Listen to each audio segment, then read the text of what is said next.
1946. World War II recently ended when Peter Schuller was born in Austria. For the next 10 years, he, his parents, and two brothers would live in a refugee camp in Austria.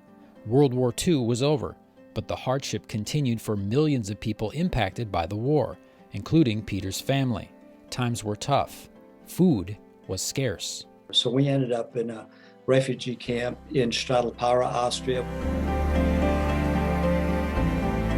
So we lived in that camp from 46 until 56. It was a tar paper army shack, barbed wire fence on the outside, no indoor plumbing, outdoor toilets, obviously. The place was rat infested. I remember, having to go to the bathroom at night and going out there and being scared about rats. No indoor heating other than a stove that we used for heating as well as cooking. So that's where we lived then for 10 years.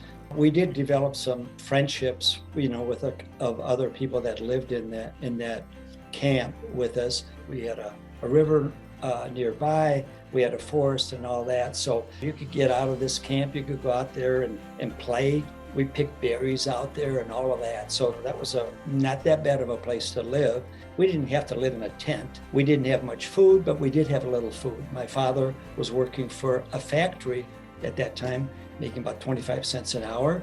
While living in the barracks, Peter's parents applied for citizenship in the United States. They had family there, and to them, it looked like heaven on earth.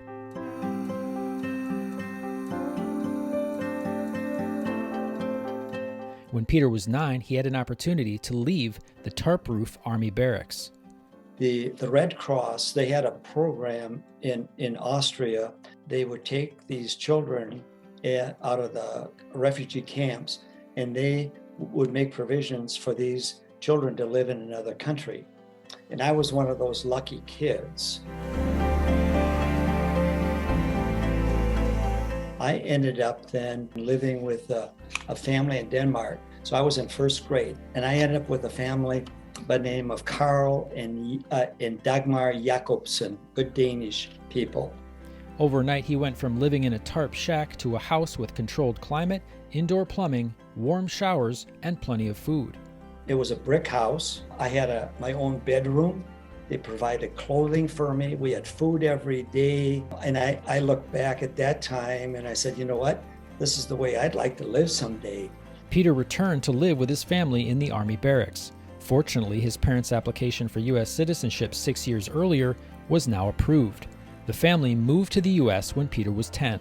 When you move from another country, you can say, poor me, or you can say, you know what? I'm going to work just a little harder.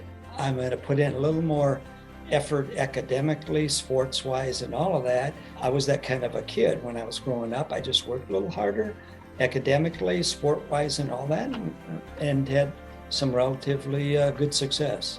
Peter began learning English at age 10 and worked full-time through high school and college.